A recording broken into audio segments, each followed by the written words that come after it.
Hello students, आप सबको अपने चैनल साइंस जंक्शन में एक और नए वीडियो के साथ स्वागत करती हूं। आज का ये वीडियो क्लास 10 का साइंस अध्याय 11 विद्युत, इसका हम कंप्लीट प्रश्न उत्तर करेंगे। इससे पहले वीडियो में हम वन शॉट थ्योरी पार्ट पढ़ चुके हैं। जैसा कि आप सबको पता है कि हम एनसीईआरटी या फिर बिहार बोर्ड से है, या फिर जो आप एनसीईआरटी ओल्ड एनसीईआरटी दोनों का जो है 9-10 में सिलेबस सेम है। तो इसीलिए आप चाहे बिहार बोर्ड से है या फिर आप किसी भी एग्ज़ाम की तैयारी कर रहे हैं, तो ये आपके लिए ये वीडियो आपके लिए काफ़ी हेल्पफुल होगा, क्योंकि इसमें जो हम चैप्टर का हर टॉपिक जो है एक पॉइंट टू पॉइंट नोट्स तैयार करके आपको नोट्स पढ़ाते हैं, ताकि आप जो है कम समय में आप बेहतर तैयारी कर पाइएगा और आप एग्ज़ाम में जो है वो अच्छा परफॉर्मेंस कर पाइएगा। ठीक है, तो जैसे कि आप देख सकते हैं कि मेरा जो वीडियो रहता है या फिर नोट्स जो वन शॉट थ्योरी या फिर कंप्लीट प्रश्न उत्तर पढ़ाते हैं, उसमें जो है आपको 100% कंटेंट मिलेगा। यानी कि एक बार मेरा वीडियो देखने के बाद आपको किसी और वीडियो की देखने की आवश्यकता नहीं होगा। तो इसलिए मेरा वीडियोस आप एक बार ट्रस्ट करके ज़रूर देखिए, आपको जो है अच्छा कंटेंट मिलेगा। इसके बाद जब आप एमसीक्यू लगाइएगा, यानी कि ऑब्जेक्टिव टाइप क्वेश्चन लगाइएगा, और फिर इसका कंप्लीट प्रश्न उत्तर वाला पार्ट देख लीजिएगा, तो आपका एक भी प्रश्न जो है वो इस चैप्टर से नहीं छूटेगा। तो चलिए बिना देरी के शुरू करते हैं इसका हम प्रश्न उत्तर। तो सबसे पहले हम जो बीच बीच का यानी कि अध्याय के बीच का जो प्रश्न होता है उसको पहले देखेंगे, उसके बाद जो अभ्यास में है उसको देखेंगे। ठीक है, तो एक भी प्रश्न छूटे ना। तो चलिए सबसे पहले ये अध्याय के बीच का प्रश्न है, ये है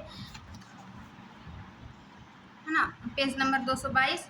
क्या है कि विद्युत परिपथ का क्या अर्थ है ना। विद्युत परिपथ जैसे कि हम थ्योरी पार्ट में ही बता चुके थे। देखिए इसका हम कंप्लीट प्रश्न उत्तर 1 नंबर क्या है कि विद्युत परिपथ क्या है। विद्युत हम समझे थे कि जिसमें जैसे कि हमारे घरों में जो लाइन है, बिजली है, उससे बल्ब पंखा जो जलती है उसी को क्या कहते हैं, विद्युत कहते हैं, यानी कि आवेश के प्रवाह को विद्युत कहते हैं। इस प्रकार हम समझाए थे। लेकिन विद्युत परिपथ वो जो पूरे सर्किट में करंट प्रवाहित होती है, आवेश प्रवाहित होता है, उसको जैसे कि किसी विद्युत धारा के सतत तथा बंद पद को, है ना, जैसे इस प्रकार हम जोड़ते हैं, एक बल्ब हुआ, है ना, और एक यहाँ एमीटर लगाते हैं, फिर इसमें एक कुंजी होता है, फिर ये बैटरी, है ना, जिसको धन ध्रुव और ऋण ध्रुव से जोड़ते हैं। तो इस प्रकार के जो एक बंद परिपथ होता है इसको क्या कहते हैं, विद्युत परिपथ, है ना। किसी विद्युत धारा के सतत तथा बंद पद को क्या कहते हैं, विद्युत परिपथ कहते हैं।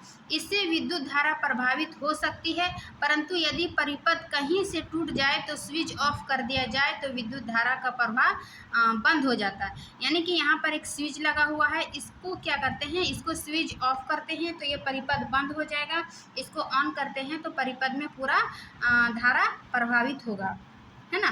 तो इस प्रकार इसको क्या कहेंगे, विद्युत परिपथ, यानी कि पूरे सर्किट को जिससे बल्ब या पंखा चलती है, तो इस परिपथ को एक बंद पद से विद्युत क्या कहते हैं, इसको विद्युत परिपथ। ठीक है, अब प्रश्न नंबर 2 देखते हैं कि विद्युत धारा के मात्रक की परिभाषा लिखिए। यानी कि विद्युत धारा के मात्रक, उसका परिभाषा लिखना है। जैसे विद्युत धारा का मात्रक जो है ए मीटर है, ये थ्योरी पार्ट में ही हम बता चुके थे।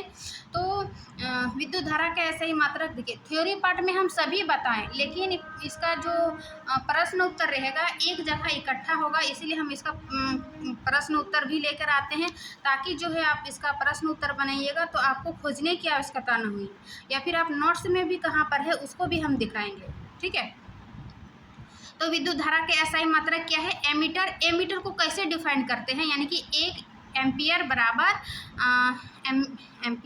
बराबर 1 कूलम बट्टे 1 सेकेंड, है ना। यही इसका जो है विद्युत धारा के ऐसे मात्रक एम्पियर का ये डिफिनेशन हुआ कि 1 एम्पियर में क्या होता है, 1 कूलम बट्टे 1 सेकेंड, है ना। तो 2 का हो जाएगा। मात्रक की परिभाषा लिखिए। अब प्रश्न नंबर 3 है कि 1 कूलम आवेश की रचना करने वाले इलेक्ट्रॉन की संख्या परिकलित कीजिए। यानी कि 1 कूलम आवेश में कितने इलेक्ट्रॉन की संख्या होती है ये बताना है। ठीक है, तो 1 इलेक्ट्रॉन पर आवेश का मान जो है 1.6 × 10⁻⁻19 कूलम, ये इसका आंसर हो जाएगा। ठीक है। अतः एक कूलम की रचना करने के लिए एक इलेक्ट्रॉन की रचना यानी कि एक कूलम बट्टे इतना हम आवेश लेते हैं और इसका मान जो निकलता है 6.25 गुना 10⁻⁻18 इलेक्ट्रॉन, यानी कि एक इलेक्ट्रॉन आवेश पर इतना कूलम रहता है ना। ये एक इलेक्ट्रॉन आवेश का मान इतना होता है, लेकिन एक कूलम की रचना करने के लिए इलेक्ट्रॉन की संख्या जो है ये 6.25 गुना 10⁻⁻18 इलेक्ट्रॉन। ठीक है, ये हो गया पेज नंबर।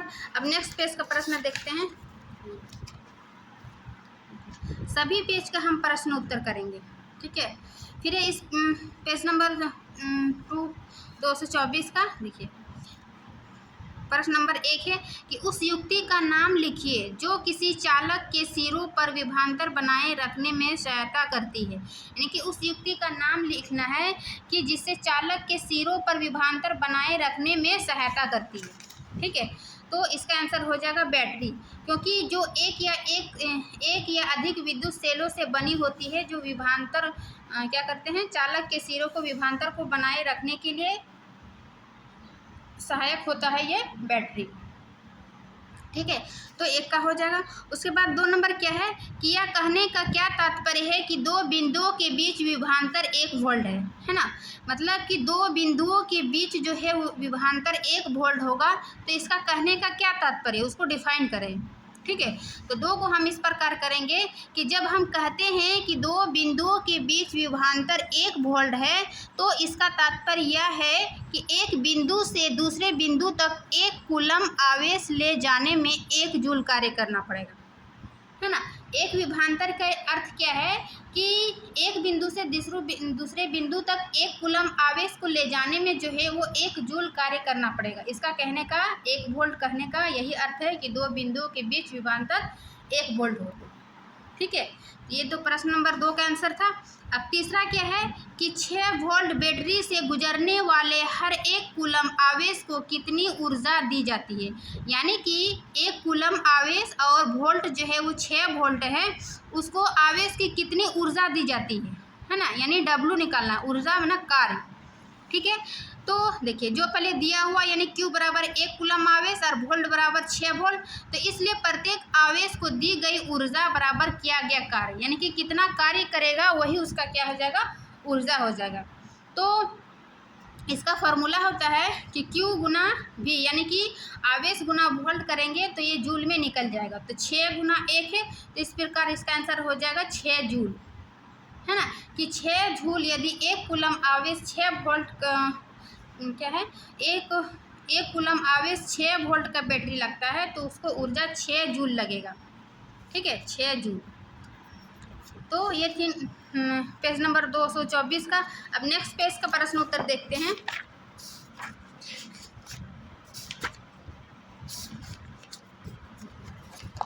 यही लंबा सा पेज नंबर 232 का।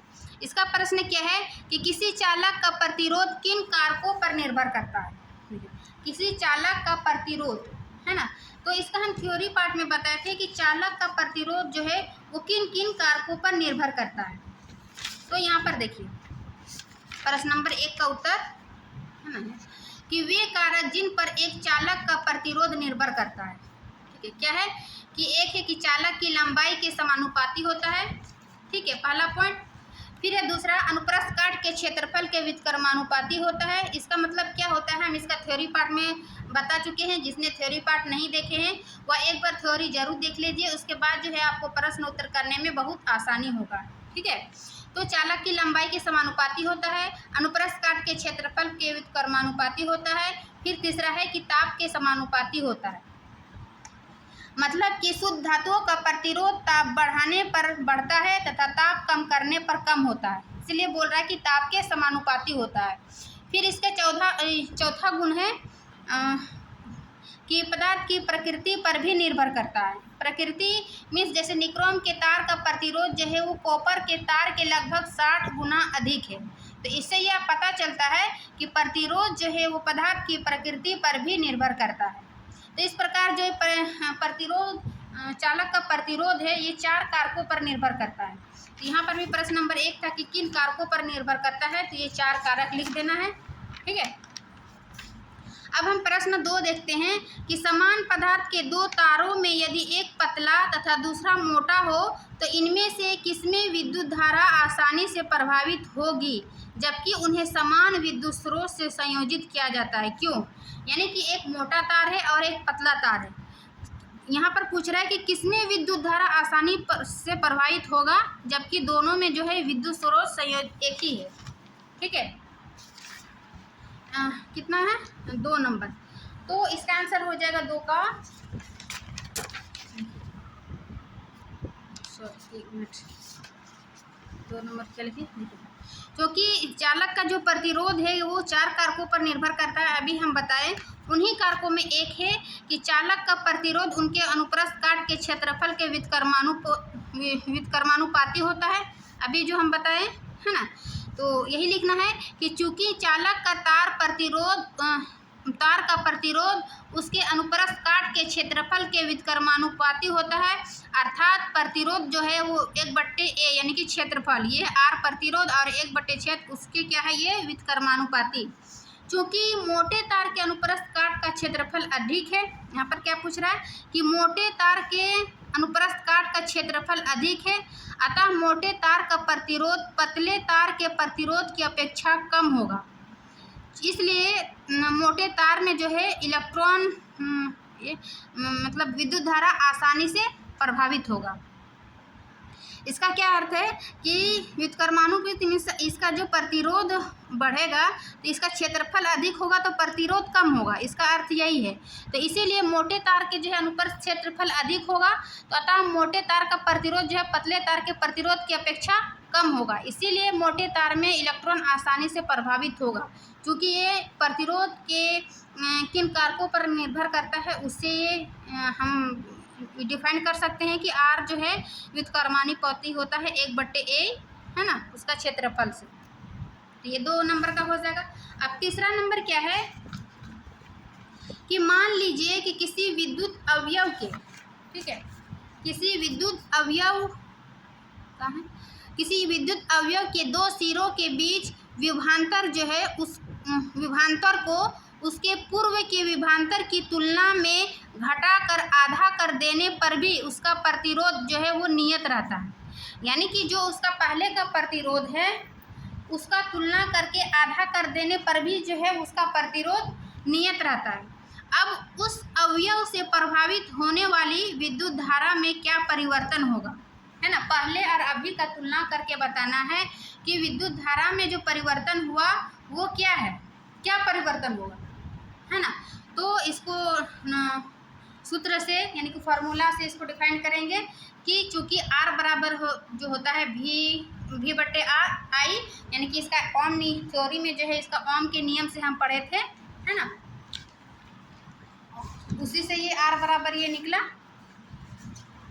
तो चूंकि R बराबर जो है V/1 होता है, V/I यानी कि वोल्ट बटे विद्युत धारा, तब ओम के नियम के अनुसार विभवांतर V1 से घटकर V2 कर दिया जाता है, यानी कि विभवांतर 1 से घटकर विभवांतर 2 कर दिया जाता है। यही बोल रहा था कि सिरों के बीच की विभवांतर पूर्व के विभवांतर की तुलना में घटकर आधा कर देने पर, अब कितना घटा कि V2 बराबर V1 का आधा, है ना, जो V2 किया वो पहले का आधा कर दें, पहले जितना V1 था V2 में किया आधा किया, तो इसको V1 बटे आधा मतलब क्या हुआ, हाफ, तो इस प्रकार V1/2 लिखे। अब क्या है, चूंकि प्रतिरोध नियत रहता है ना, प्रतिरोध में चेंज नहीं होता है, लेकिन उसके विद्युत धारा में क्या परिवर्तन होता है उसको बताना था। तो यहाँ पे है कि चूंकि प्रतिरोध नियत रहता है इसलिए V1/I1 बराबर V2/I2 ये हो गया। या चूंकि प्रतिरोध बराबर V/I होता है इसीलिए ये दोनों को फार्मूला से बराबर किए, यानी कि नियत मीन्स बराबर है। फिर V1/V2, है ना, V1/V2 और I1/I2 ऐसे लिखते हैं, या V1/V2 यानी कि आधा बराबर I1/I2। फिर इसको 2 को इधर करके I1/I2 को लिखते हैं, और इस प्रकार ये जो I2 हो जाएगा I1 ये 2 इधर आ जाएगा, है ना। तो इससे यह पता चला कि अतः विभवांतर आधा करने पर धारा भी आधी हो जाती है या आधी हो जाएगी। ठीक है, यहाँ पर भी वही बोल रहा था कि यदि विभवांतर पहले के विभवांतर घटकर V2 कर दिया जाए और उसको आधा कर दिया जाए, लेकिन उसका प्रतिरोध जो है वो नियत रहता है, तो इसको विद्युत धारा में क्या परिवर्तन होता है। तो अभी हम देखें इसको फार्मूला के अनुसार, है ना, ओम के नियम के अनुसार V1 से V2 कर दिया जाए, तब इसका प्रतिरोध नियत रहता है और इसको इसी फार्मूला से बनाते हैं, तब ये जो I2 यानी कि विद्युत धारा जो है ये भी आधा रहती है कि विभवांतर को आधा करने पर विद्युत धारा भी आधी हो जाएगी, है ना, या आधी हो जाती है। ठीक है, तो इस प्रकार इसका एक्सप्लेन हो गया, बढ़िया से देख लीजिए। फिर है प्रश्न नंबर 4 कि विद्युत टोस्टरों तथा विद्युत स्त्रियों के तापन अवयव शुद्ध धातु के ना बनाकर किसी मिश्र धातु के क्यों बनाए जाते हैं। देखिए, इसका सबसे पहले तो ये ध्यान रखिए कि विद्युत टोस्टर जितना भी है, जैसे विद्युत धारा का तापीय प्रभाव में पढ़े थे, जैसे आयरन हो गया, हीटर हो गया, ये सब क्या होता है, तप्त हो जाता है। तो ये जो है इसका विद्युत टोस्टरों या विद्युत स्त्रियों को तापन जो है वो शुद्ध धातु से नहीं बनाया जाता है, मिश्र धातु से बनाया जाता है। तो मिश्र धातु से क्यों बनाया जाता है उसको एक्सप्लेन करना है। ठीक है, एक्सप्लेन करना है। तो ये 4 का देखिए कि विद्युत टोस्टरों तथा विद्युत स्त्रियों के तापन अवयव शुद्ध धातु के ना बनाकर किसी मिश्र धातु के इसलिए बनाए जाते हैं क्योंकि क्यों बनाया जाता है, क्योंकि मिश्र धातुओं की प्रतिरोधकता जो है वो शुद्ध धातुओं की अपेक्षा अधिक होती है। यानी कि मिश्र धातु का प्रतिरोध जो है वो शुद्ध धातुओं की अपेक्षा अधिक होगा, यह पहला कारण हो गया। तथा ताप वृद्धि के कारण इसके प्रतिरोधकता में नगण्य परिवर्तन होता है। यानी कि जब इसके ताप वृद्धि होता है, जब हम आयरन को हीट करते हैं या फिर हीटर को हीट करते हैं, तो उसके वृद्धि के कारण जो है इसके प्रतिरोधकता में नगण्य परिवर्तन होता है। ठीक है, फिर दूसरा कारण है कि मिश्र धातुओं का अपचयन यानी कि दहन उच्च ताप पर शीघ्र नहीं होता है। यानी कि देखो, बहुत अधिक हीट यदि हम हीटर में आयरन में देते हैं, फिर भी वो क्या होता है, वो ताप शीघ्र नहीं होता है, मतलब उसका दहन अपचयन जो है उच्च ताप पर भी शीघ्र दहन नहीं होता। इसलिए जो है उसमें मिश्र धातु मिलाया जाता है ताकि ये उच्च ताप हो और उसका दहन भी नहीं हो, है ना, अपचयन भी नहीं हो, इस कारण से। तो इसका 2 पॉइंट याद रखिएगा कि इसकी प्रतिरोधकता शुद्ध धातु की अपेक्षा अधिक होती है और ये इसका अपचयन जो है अधिक ताप पर भी शीघ्र नहीं हो पाता है। ठीक है, फिर अब इसका प्रश्न नंबर 5 है कि निम्नलिखित प्रश्नों के उत्तर तालिका 12.2 में दिए गए आंकड़ों के आधार पर दीजिए। सबसे पहले हम तालिका को देखते हैं कि 12.2 कहाँ है ना, ये रहा 12.2। इसके अनुसार ये बताना है, क्या बताना है कि नंबर 1, आयरन तथा मरकरी में कौन अच्छा विद्युत चालक है। ठीक है, आयरन तथा मरकरी में ये बताना है कि कौन अच्छा चालक है और दूसरा कौन सा पदार्थ सर्वश्रेष्ठ चालक है। देखिए, तो सबसे पहले हम इसका कारण जानते हैं कि चूँकि हम जानते हैं कि अच्छे चालकों की प्रतिरोधकता कम होती है। ये पहला पॉइंट है कि जितना भी अच्छा चालक होगा उसका प्रतिरोधकता जो है वो कम होगी। अतः Fe यानी कि आयरन Hg मरकरी से एक अच्छा चालक है। यानी कि ये जो दिया हुआ है तालिका, इसमें देखिए जैसे जैसे ये है इसकी प्रतिरोधकता 20 डिग्री सेल्सियस में कुछ पदार्थों की विद्युत प्रतिरोधकता जो है वो कम होती जा रही है, प्रतिरोधकता कम होती। तो यहाँ पर तालिका में देखिए आयरन कहाँ है, आयरन यहाँ है और Hg मरकरी यहाँ है। इसीलिए बोल रहा है कि आयरन जो है वो मरकरी से एक अच्छा चालक है, क्योंकि ये कम प्रतिरोधकता से अधिक प्रतिरोधकता की ओर जा रहा है। तो जिसकी कम प्रतिरोधकता होगी वो विद्युत चालक अच्छा होगा, है ना। तो इसमें आयरन हो जाएगा 5 का A नंबर, है ना। चूँकि आयरन जो है Hg से अच्छा चालक है, क्योंकि इसकी प्रतिरोधकता जो है वो कम है। फिर है दूसरा कि कौन सा पदार्थ सर्वश्रेष्ठ चालक है। सर्वश्रेष्ठ चालक कौन हो जाएगा, इसके अनुसार सबसे कम प्रतिरोधकता किसमें है, सिल्वर, है ना, यानी कि Ag। तो ये क्या हो जाएगा, सर्वश्रेष्ठ चालक, क्योंकि ये सबसे ऊपर है, यानी कि इसके सब प्रतिरोधकता जो है वो सबसे कम है ना। तो इस चार्ट के अनुसार हम ये आंसर निकालते हैं कि एक का हो जाएगा Fe, क्योंकि मरकरी से एक अच्छा चालक है, और दूसरा हो जाएगा Ag सिल्वर, किस तालिका में सबसे ऊपर है, ऊपर मतलब कि सबसे इसकी प्रतिरोधकता जो है वो कम होगी। ठीक है, तो ये हो गया 5 नंबर का, है ना, इस पेज का कंप्लीट होता है। अब नेक्स्ट पेज में हम देखते हैं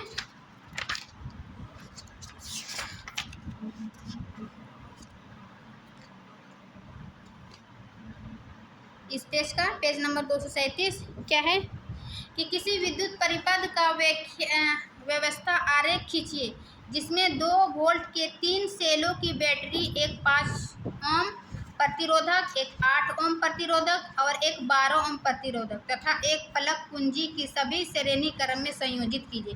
मीन्स इसको चित्र बनाना है, एक विद्युत परिपथ का पूरा व्यवस्था आरेख खींचिए कि जिसमें कि 2 वोल्ट लगा हुआ है और इसका प्रतिरोधक दिया हुआ है 5 ओम, 8 ओम, 12 ओम तथा एक प्लग कुंजी, सभी श्रेणी क्रम में संयोजित करें। तो श्रेणी क्रम में हम इस किस प्रकार संयोजित करते हैं, ये एक सीरीज से, है ना, इस प्रकार संयोजित करते हैं।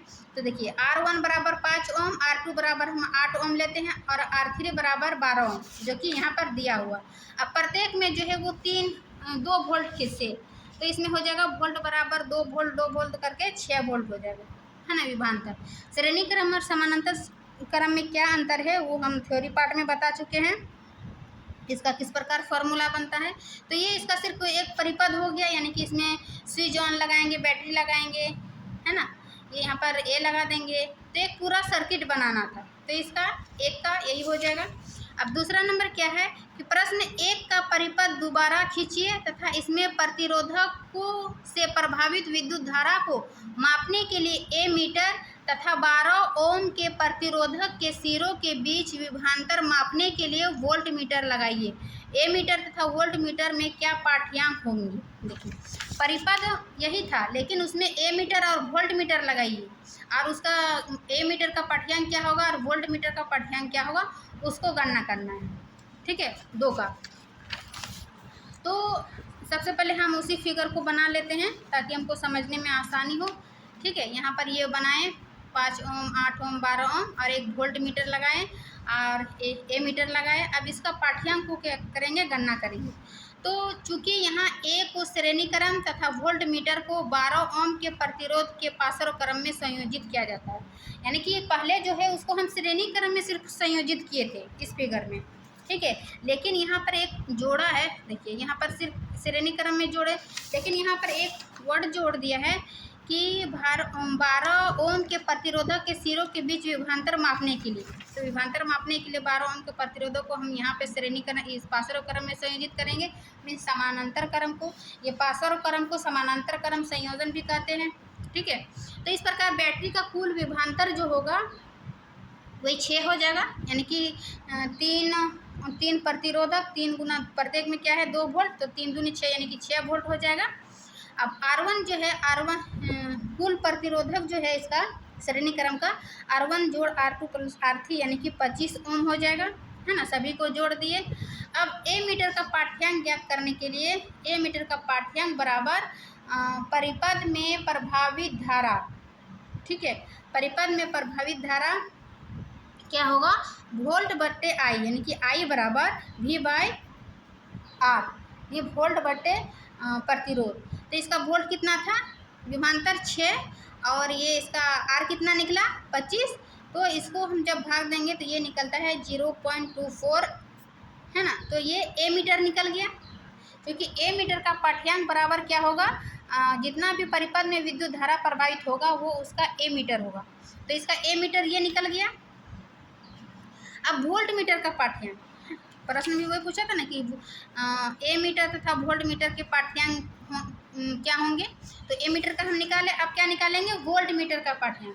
तो चूंकि 12 मीटर वाले प्रतिरोध के सिरों के बीच विभवांतर लगाए हम यहाँ, है ना, 12 से R3 के ऊपर विभवांतर लगाएं, तो इसका फॉर्मूला होता है वोल्ट मीटर का पाठ्यांक बराबर 12 ओम वाले प्रतिरोध के सिरों के बीच के विभवांतर, यानी कि I गुना R3, विद्युत धारा गुना ये जो R3 में लगाए उसको हम गणना करेंगे। ठीक है, तो आई बराबर यानी कि धारा बराबर क्या निकला था 0.25 एमीटर, और R3 जो है ये 12 है ना, 12 ओम।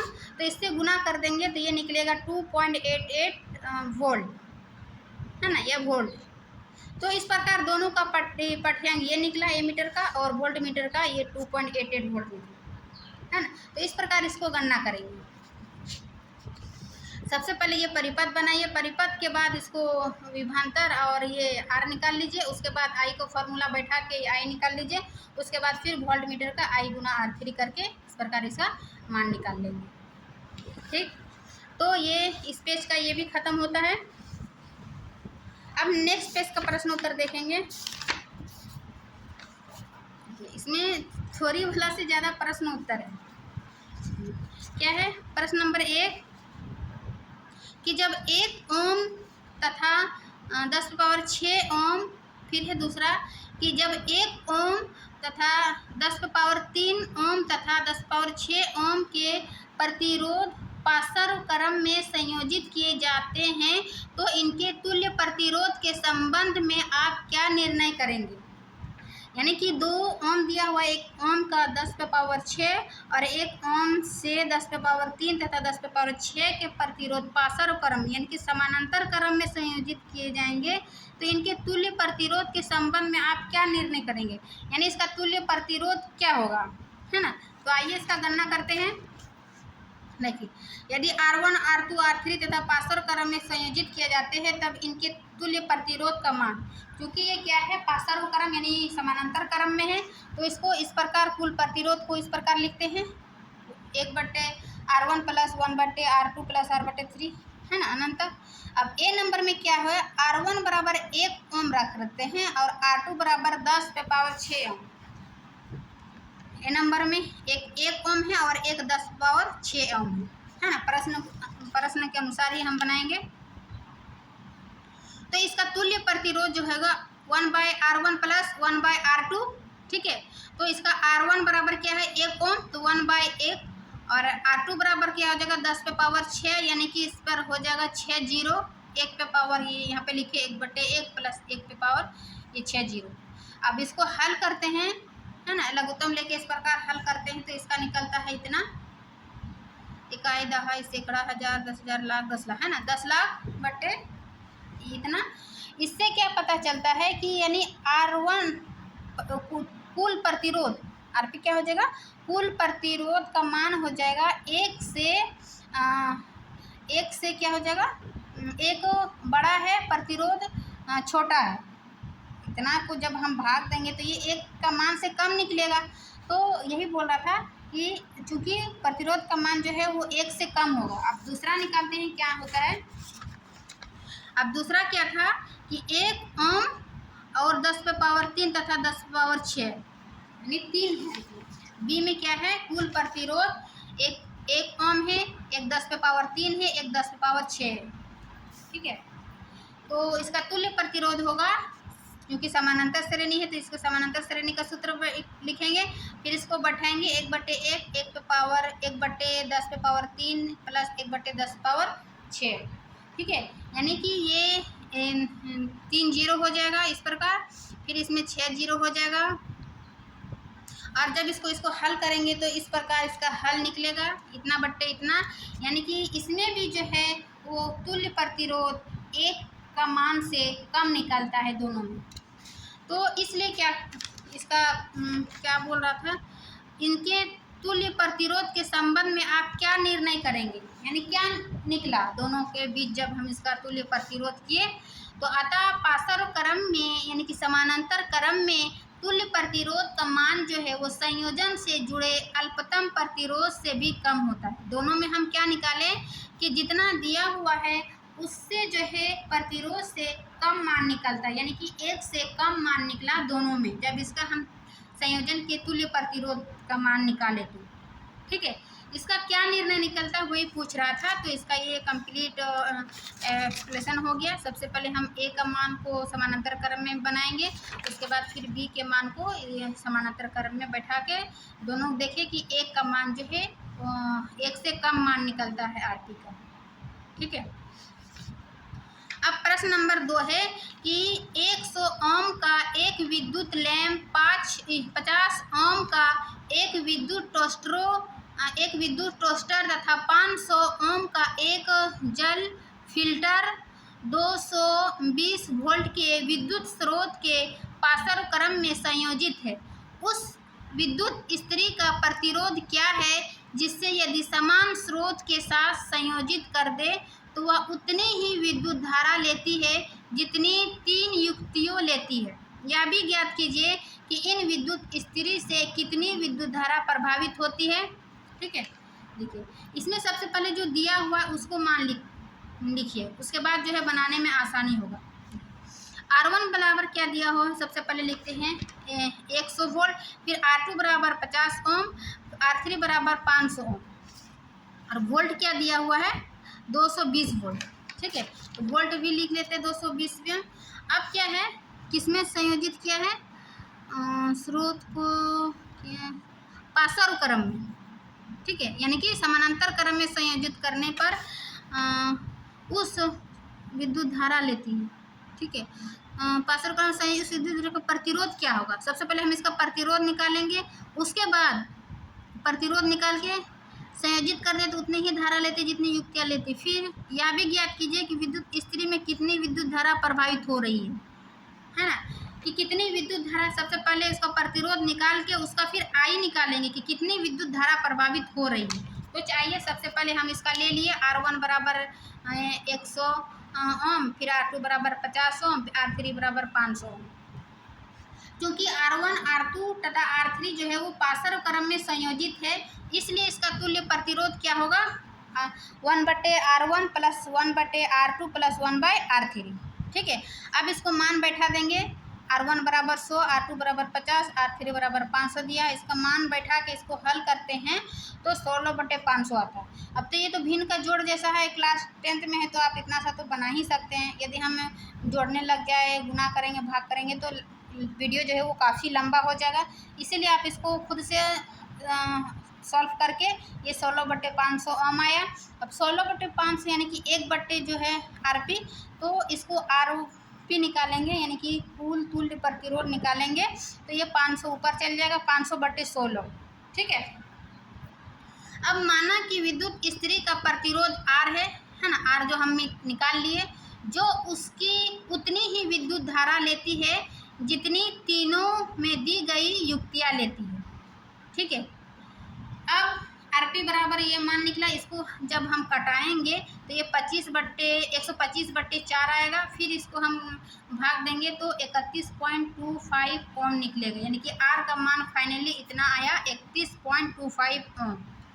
ठीक है, अब क्या निकालने बोल रहा था, विद्युत धारा, यानी कि विद्युत स्त्री से प्रभावित धारा I बराबर क्या होता है V/R। ठीक है, विद्युत स्त्री से प्रभावित धारा यानी कि I बराबर V/R लिखते हैं। तो V का यानी वोल्ट का मान क्या दिया हुआ था 220/R, कितना निकला 31.25 ओम। फिर अब इसको हम कटाते हैं तो ये निकलता है 7.04 एमीटर, है ना। तो ये इसका फाइनली आंसर था, इसमें R निकालना था और ये R के बाद हम I का फॉर्मूला बैठा देंगे V/R, है ना। देखिए प्रश्न कितना लंबा लग रहा है, लेकिन जब हम इसको ढंग से बनाएंगे, जैसे जो मान पहले दिया हुआ R दिया हुआ, तो हम इसका तुल्य प्रतिरोध निकालेंगे। अब क्या बोल रहा है, विद्युत धारा निकालेंगे, तो वोल्ट दिया हुआ है, R निकाल लिए तो I बराबर V/R में फॉर्मूला बैठा दिए, अब निकल गया मान। ठीक है, अब हम प्रश्न नंबर 3 देखते हैं कि श्रेणी क्रम में संयोजित करने के स्थान पर विद्युत युक्तियों को पाशर क्रम में संयोजित करने के क्या लाभ है। यानी कि श्रेणी क्रम संयोजन के स्थान पर यदि विद्युत युक्तियों को पाशर क्रम में संयोजित करने से क्या लाभ है, यानी कि दोनों एक तरह से कह सकते हैं कि श्रेणी क्रम और समानांतर क्रम में क्या दोनों में अंतर है या डिफरेंट है ना, उसको एक्सप्लेन करना। तो हम इसका थ्योरी पार्ट में भी बताए थे, लेकिन यहाँ पर जो है कंप्लीट हो जाएगा, तो लिख लीजिए पॉइंट टू पॉइंट कि विद्युत युक्तियों को पाशर में संयोजित करने के निम्नलिखित लाभ है।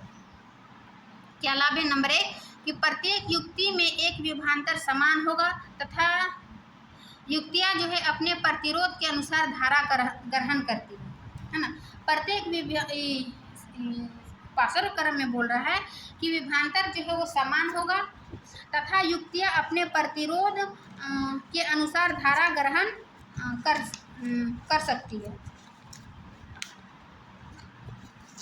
फिर दूसरा नंबर है कि पाशर क्रम में प्रत्येक युक्ति के लिए अलग अलग ऑन ऑफ स्विच लगा सकते हैं। यानी कि हम श्रेणी क्रम में पढ़े थे कि जो है विद्युत धारा उसमें समान प्रभावित होता है, जबकि पाशर क्रम में विद्युत धारा अलग अलग होती है, लेकिन उसमें जो विभवांतर सेम होता है।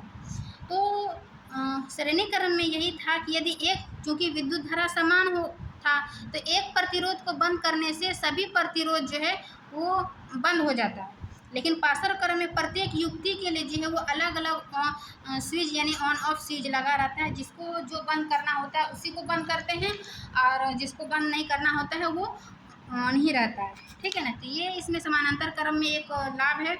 फिर है पाशर क्रम में यदि किसी कारणवश कोई एक युक्ति खराब भी हो जाए तो अन्य युक्तियाँ प्रभावित नहीं होती है, वे सुचारू रूप से कार्य करते रहेगी। ये है यानी कि श्रेणी क्रम में जो है कि चूंकि विद्युत धारा समान प्रभावित हो रहा था तो किसी एक परिपथ को खराब होने या बंद करने से क्या होगा, सभी परिपथ खराब हो जाएगा।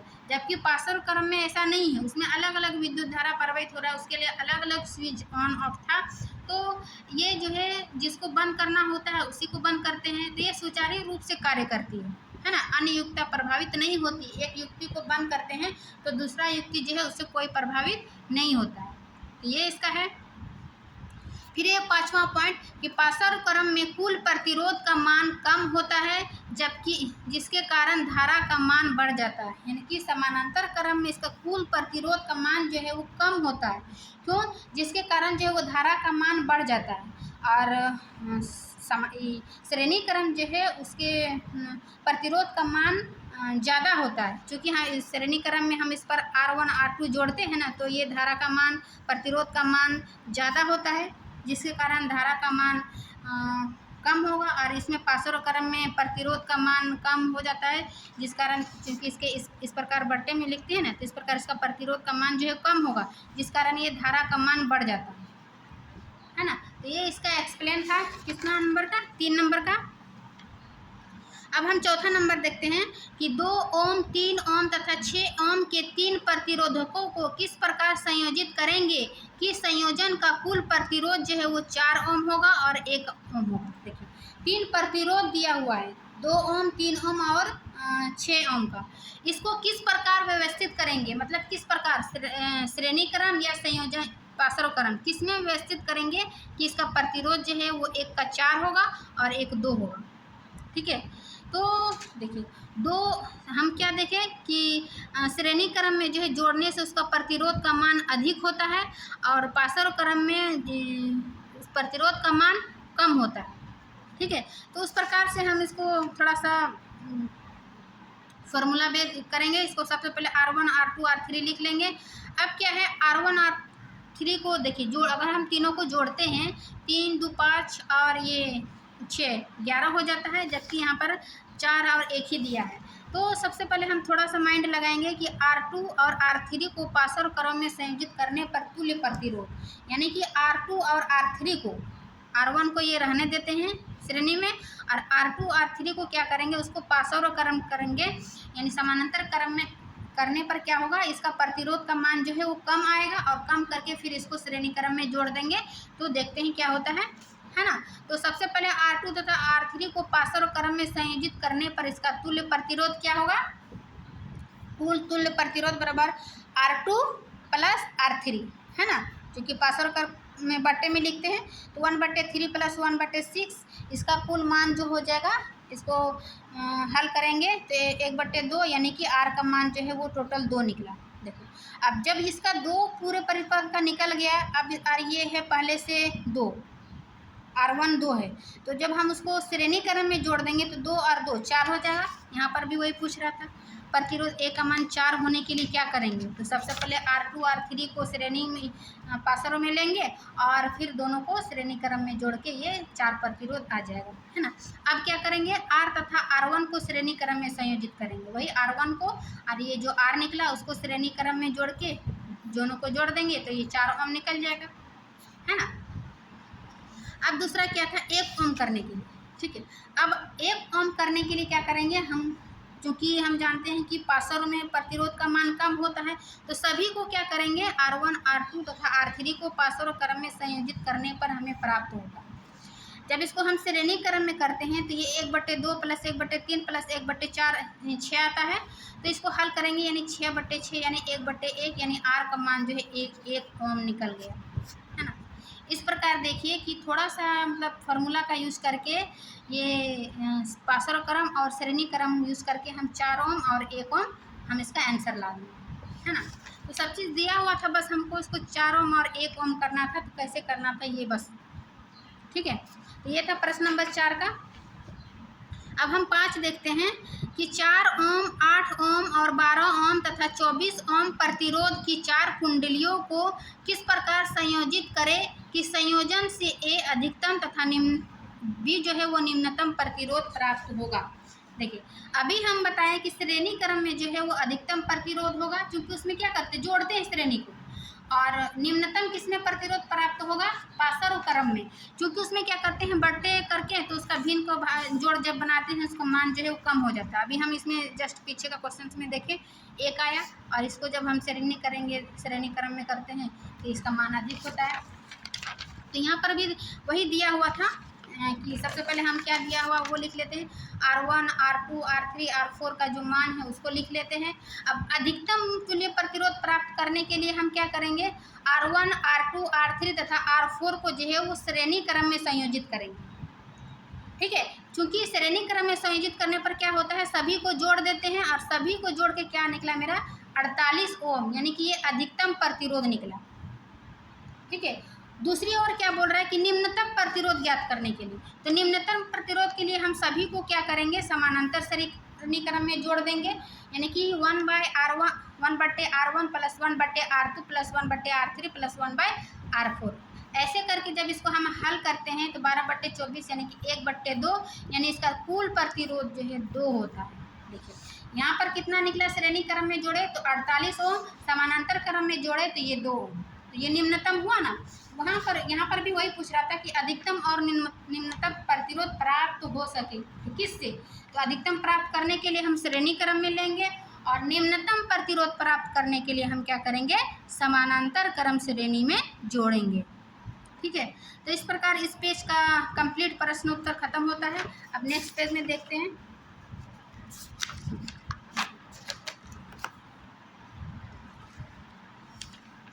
नेक्स्ट पेज का क्या है कि प्रश्न 1 यानी कि 242 पेज नंबर, किसी विद्युत हीटर की डोरी क्यों उत्तप्त नहीं होती जबकि उसका तापन अवयव जो है उत्तप्त हो जाता है। यानी कि विद्युत हीटर की डोरी को बोल रहा है क्यों उत्तप्त नहीं होती जबकि उसका तापन अवयव यानी कि जो भी उसका घटक है वो उत्तप्त हो जाता है। तो इसका कारण देना है कि विद्युत डोरी तथा तापन अवयव जो है वो दोनों श्रेणी क्रम में जुड़े होते हैं, है ना, जिससे दोनों में समान धारा प्रभावित होती है।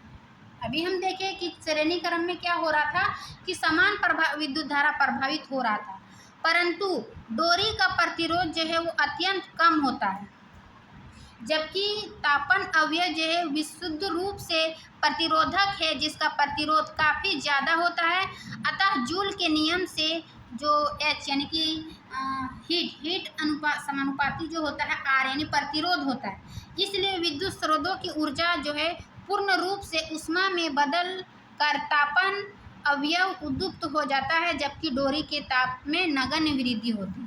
तो ये इसका एक्सप्लेन था पेज नंबर ये 242 का 1 नंबर, ठीक है। अब दूसरा नंबर क्या बोल रहा है कि 1 घंटे में 50 क्या है ये कार्य यानी कि W विभांतर से 9700 कूलम आवेश को स्थानांतरित करने में उत्पन्न ऊष्मा परिकलित कीजिए, यानी कि ऊष्मा निकलना है, ठीक है। आवेश इतना दिया हुआ है 9600 कूलम और समय जो है वो 1 घंटा दिया हुआ है और ये कार्य जो है ये 50 W दिया हुआ, उसको क्या निकालना है, ऊष्मा। तो सबसे पहले हम जो दिया हुआ उसको लिख लेते हैं कि आवेश बराबर इतना दिया हुआ है, समय बराबर 1 घंटा दिया हुआ है, विभवांतर बराबर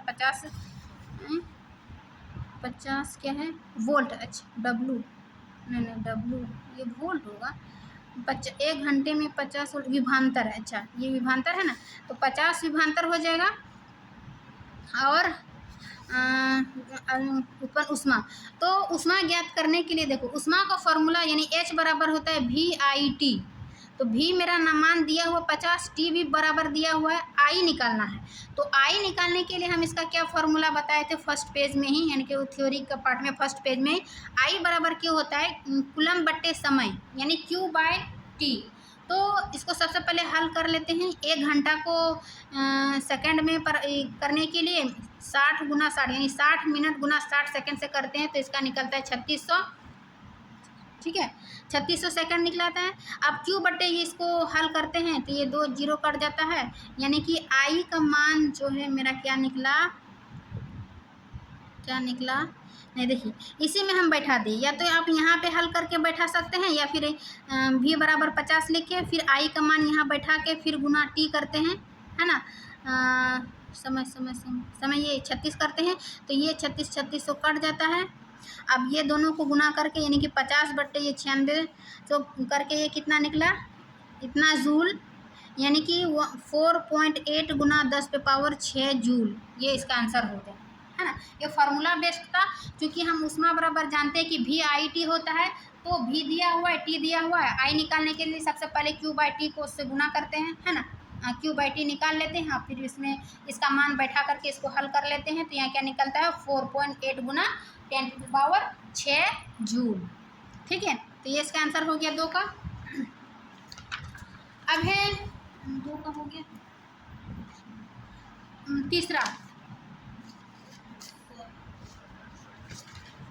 तीसरा क्या है कि 20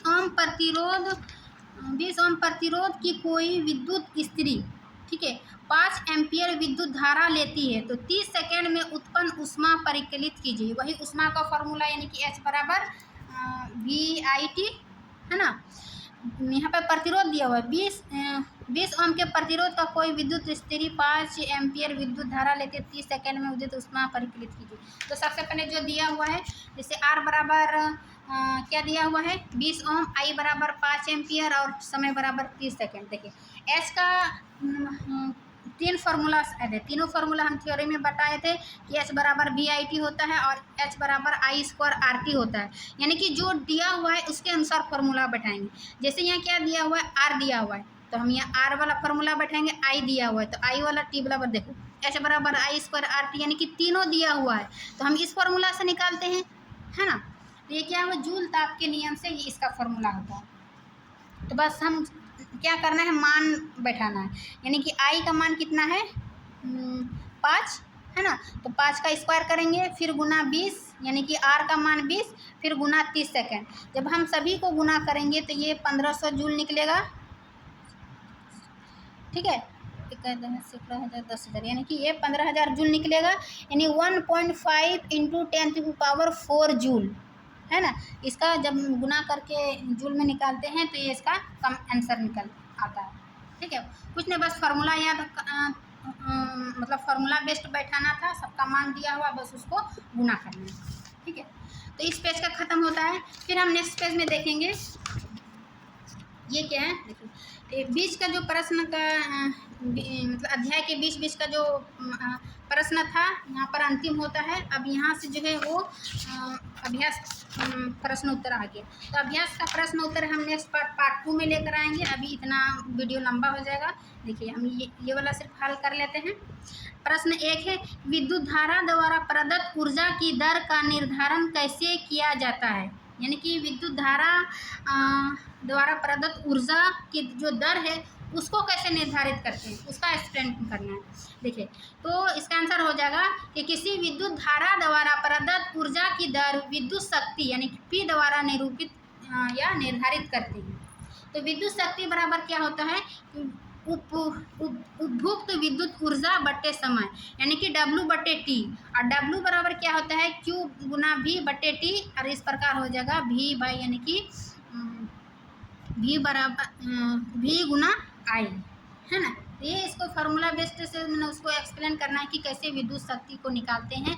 तो विद्युत ऊर्जा बट्टे ये समय हो जाएगा, यानी W/T, और इस प्रकार इसका मान निकालते हैं। ठीक है। अब प्रश्न 2 है कि कोई विद्युत मोटर 220 वोल्ट के विद्युत स्रोत से 5.0 एम्पियर विद्युत धारा लेता है, तो मोटर की शक्ति निर्धारित कीजिए, यानी P निर्धारित करें, और 2 सेकंड में मोटर द्वारा उपभुक्त ऊर्जा परिकलित कीजिए। देखिए ऊर्जा भी निकालना है कि H बराबर भी ऊर्जा, हाँ ऊर्जा भी निकालना है, यानी कि एनर्जी, और समय दिया हुआ वोल्ट दिया हुआ, विद्युत धारा निकालना है, शक्ति निकालना है। ठीक है। तो जो पहले दिया हुआ वो लिख लेते हैं कि कोई विद्युत मोटर 220 वोल्ट के विद्युत स्रोत से इतना एम्पियर विद्युत धारा लेता है, तो मोटर की शक्ति निर्धारित कीजिए तथा 2 घंटे में मोटर द्वारा उपयुक्त ऊर्जा परिकलित कीजिए। तो प्रश्न ही हम उतार दिए। ठीक है। जो दिया हुआ वो लिखिए, I बराबर 5 एम्पियर, V बराबर जो है 220 वोल्ट, और समय बराबर 2 घंटा। तो इसलिए मोटर की शक्ति, यानी कि सबसे पहले हम क्या निकालेंगे, पावर निकालने बोल रहा था, शक्ति, तो P बराबर होता है VI। V मेरा दिया हुआ है, I भी दिया हुआ, बस इसको गुना करेंगे तो ये 1100 वाट निकला। ठीक है। जब हम इसको किलो वाट में करेंगे तो 1000 से भाग देंगे, है ना, 1100 को 1000 से भाग देंगे तो 1.1 किलो वाट निकलेगा। ठीक है। तो ये मेरा P निकल गया, शक्ति। अब क्या निकल रहा था, उपयुक्त ऊर्जा, है ना, ऊर्जा। तो ये उपभुक्त ऊर्जा जो है E बराबर P गुना T, यानी कि पावर गुना शक्ति गुना समय हो जाएगा। तो शक्ति अभी हम यहाँ निकाले 1.1 किलोवाट गुना समय जो यहाँ दिया हुआ है मेरा 2 घंटा, बस ये दोनों को गुना करके 2.2 किलोवाट घंटा मेरा उपयुक्त ऊर्जा निकल गया। ऊर्जा को यूनिट से यानी किलोवाट घंटा से निकालते हैं। ठीक है ना, ये इसका यूनिट है। तो इस प्रकार हम अध्याय के जितना भी बीच बीच का प्रश्न था, ये प्रश्न कंप्लीट होता है। क्योंकि वीडियो लंबा हो, मतलब इसका प्रश्न जो है अधिक था, इसलिए ये वीडियो जो है अध्याय का बीच बीच का ही प्रश्न उत्तर करने में अधिक समय लग गया। इसलिए हम इसका अभ्यास का प्रश्न है, हम नेक्स्ट पार्ट यानी कि पार्ट 2 में लेकर आएंगे। इसमें भी जो है वो टोटल देखिए 18 प्रश्न है, और वो भी चित्र बनाना है, ऑब्जेक्टिव टाइप का प्रश्न बनाना है ना। फिजिक्स में जितना भी है क्लास 10 का, इसका मेन है फार्मूला बेस्ड और ऑब्जेक्टिव नॉलेज। देखिए ये ऑब्जेक्टिव है, लेकिन जब तक हम इसको बनाएंगे नहीं, ये हम आंसर तक कैसे पहुंचेंगे, कैसे हम टिक लगा देंगे। इसीलिए जो है इसमें सभी प्रश्न है जो बनाने वाला है ना, और बनाने वाला में थोड़ा सा जो है समय लग जाता है। क्योंकि इसीलिए देखिए हम बना के लाएँ, फिर भी बस उसको हम समझाते हैं, एक्सप्लेन करते हैं, उसमें भी समय लग रहा है। तो इसलिए आप पार्ट 1 का पहले बना लीजिए, यानी कि अध्याय के बीच का प्रश्न को पहले बना लीजिए, उसके बाद हम इसका नेक्स्ट यानी कि पार्ट 2 में लेकर आएंगे। ठीक है। तो इसी के साथ ये वीडियो हम यहाँ पर समाप्त करते हैं। वीडियो अच्छी लगी तो वीडियो को लाइक एंड सब्सक्राइब ज़रूर करिए। मिलते हैं नेक्स्ट क्लास में, तब तक के लिए थैंक यू। और हाँ, जिसने इसका जो थ्योरी पार्ट नहीं देखे, वो चैनल पर प्लेलिस्ट बना हुआ है, आप वहाँ से थ्योरी पार्ट देख सकते हैं। उसके बाद यदि आप प्रश्न उत्तर बनाते हैं, यानी कि फार्मूला बेस्ड कहाँ से फार्मूला आया वो हम थ्योरी पार्ट में बताए। अब इसमें क्या है, हम इसमें बस अप्लाई कर रहे हैं प्रश्न उत्तर में। तो इसीलिए अगर आपको समझने में परेशानी हो रही प्रश्न उत्तर को, तो आप एक बार थ्योरी पार्ट ज़रूर देखिए। थ्योरी पार्ट से जो है वो आपका सारा क्लियर हो जाएगा। तो चलिए मिलते हैं नेक्स्ट क्लास में। Thank you.